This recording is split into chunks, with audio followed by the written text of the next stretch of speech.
নমস্কার বন্ধুরা, সর্বাণীর আরেকটি ব্লগে সবাইকে স্বাগত জানাই। তো আজকে তো কৌশিকী অমাবস্যা, তো আমাদের এক জায়গায় নেমন্ত্রণ ছিল সে কালী পুজোর। তো ওখানেই চলে যাচ্ছি। তিনজনে মিলে চলে গেছিলাম, ছেলে, আমি আর হাজব্যান্ড মিলে। তো এত সুন্দর করে সাজিয়েছিল, ভেতরটা খুব ভালো লাগছিল। আমাদের এক দাদার বাড়িতে নেমন্ত্রণ ছিল, তো সেখানেই চলে গেছিলাম রাত্রিবেলা ছেলেকে নিয়ে। তো দেখো এত সুন্দর করে লাইটিং করে এত সুন্দর করে সাজিয়েছে, মানে মানে কী বলবো, অন্তরটা ভরে গেল দেখে। তার সাজানো দেখে, ভেতরের মানে ঠাকুরের সজ্জা দেখে, মানে ঠাকুরটা এত সুন্দর করে সাজিয়েছে। তার যে পুজো হচ্ছিল, ঢাক বাজছিল থেকে শুরু করে, এই যে দেখো সবাইকে আমি মায়ের দর্শন করিয়ে দিলাম কৌশিকী অমাবস্যাতে। তো খুব খুব সুন্দর লাগছিলো। এখানে ঠাকুরমশাই পুজো করছিল, তো আমি অনেকক্ষণ গিয়ে পুজোর ওখানে বসেছিলাম। তারপরে ভাবলাম যে একটু ভিডিও করি, সবাইকে দেখার সুযোগ করে দিই। আর এত সুন্দরভাবে লাগছিল, খুব সুন্দর লাগছিল দেখতে। ঠাকুরটাকেও অসম্ভব ভালো লাগছিল। মায়ের যে রূপ দেখে মনে হচ্ছিলো যেন মন ভরে যাচ্ছে। আর বাইরে ভীষণ জোরে জোরে ঢাক বাজছিল।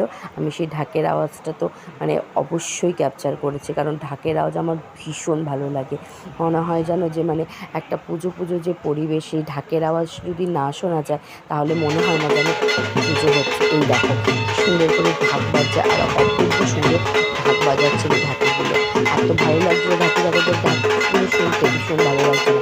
আর এখানে বাইরে সবার বসার জায়গা ছিল, তো বাইরে বেরিয়ে আসলাম, বসার জায়গায় বসে তারপরে একটু সবাই গল্প গুজব করলাম। আরও অনেক লোক বসেছিল, তো আমি সবাইকে চিনি না, আমার হাজব্যান্ড সবাইকে চেনে। তো ওই কথাবার্তা বলছিল, সব কিছু করছিল, তো আমাকে একটু পরিচয় টরিচয় করিয়ে দিচ্ছিল। তো এখানে এই দেখো আমি বসে রয়েছি, পাশে আমার হাজব্যান্ড ছিল, ছেলে ছিল, সবাই ছিল। আর সবাই আসছে, ঠাকুর দর্শন করছে, একটু বসে টসে তারপরে সবাই চলে যাচ্ছে। তো আমরাও ঠিক একই রকমভাবেই ছিলাম, বসেছিলাম, একটু গল্পগুজব করলাম। আর এখানে হচ্ছে সেই মানে জেঠিমার গোপাল, এত সুন্দর, এত বড় বড় গোপাল, মা লক্ষ্মী, এত ভালো লাগছিল দেখতে। কি সুন্দর ঠাকুরগুলো দেখতে, খুব খুব ভালো লাগছিলো, মানে মানে অন্তরটা ভরে যাচ্ছিল ঠাকুরগুলোকে দেখে। আর এই যে প্রসাদ দেখো, পোলাও করেছিল, খুব সুন্দর হয়েছিল প্রসাদটা। তো সবাইকে মা ভালো রাখুক, মঙ্গল করুক সবার। তো সবাই খুব ভালো থেকো, সুস্থ থেকো, টাটা।